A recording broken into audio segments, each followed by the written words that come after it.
We would Yes. like just to add information to some of the questions that were propounded a while ago po. As to the security protocol sa Ateneo de Zamboanga Junior High School. How long is that, So, Attorney Crismundo? Madam Chair. Ganong kahaba po yung presentation niyo, Attorney? I would just like to give to add information po to the answers Ah, given by Chair Cholo all and right. Please proceed. Colonel Fortaleza. So to All give right po. a background po. So the whole compound is a gated compound as what was said by Chair Cholo. There's only one entry gate for vehicles and one exit gate for vehicles as well. However, inside the compound, there are two main buildings. The junior high school building, that is where the incident happened. There are five floors, no, and a basement to that building. And then another building or a complex for the grade school. So for the security protocols, that is true. When students are hinahatid po ng nakasasakyan po, meron po tayong security protocol sa entry gate as to the vehicles. As to, for example, the vehicles must be registered na pwedeng pumasok. Nagko-conduct din po ng inspection yung mga guards na naka-assign sa entry gate ng mga vehicles. However, in the building where the junior high school students go, there are also only two entry points po sa building. And in these two entry points, there are assigned two security guards for each entry point.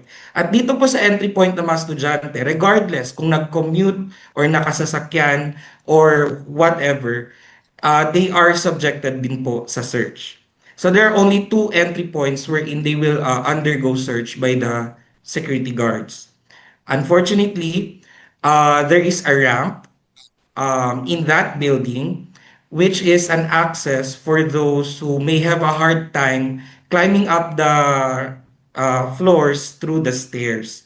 So sa mga ating mga estudyante na may kapansanan at sa mga nagdadala ng mabibigat na mga gamit. This ramp is closed, normally closed. And ino-open lang siya kapag po may dumadaan na estudyante na with disability. And at that time, the ramp was open because a student will pass through. And unfortunately, ito po yung ginawang access point para po makalusot po doon po sa security na meron in the building itself. In fact, yun pong subject, bumaba po sila sa sasakyan ng magkapatid, may kasama. So the sister went through the usual security protocols. Yun lamang po, Chair. Thank you You po. mean, Attorney, thank you.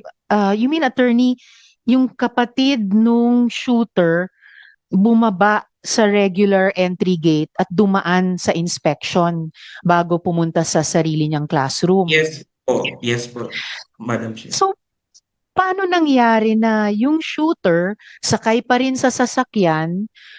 I mean, nalaman Ah, niya na for some this is reason may dadaang estudyante either na may disability or may mabigat na dinadala kaya padadaanin sa ramp and alam nung shooter na ganun na mangyayari, sumunod na lang siya. How did that happen?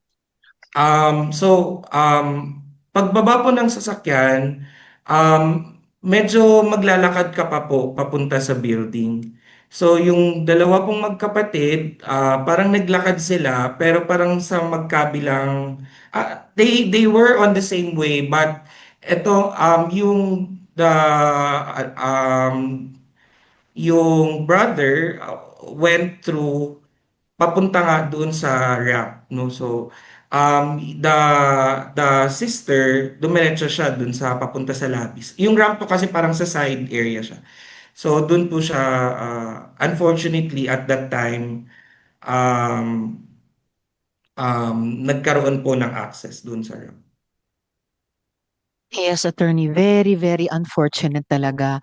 At a certain point na the school was still a safe space, somehow na-breach siya, either because kulang ang protocols or hindi na-implement ng sapat, and somehow those weapons were able to be brought into the school.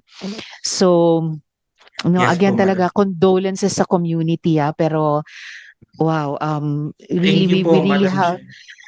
yeah, thank you, attorney.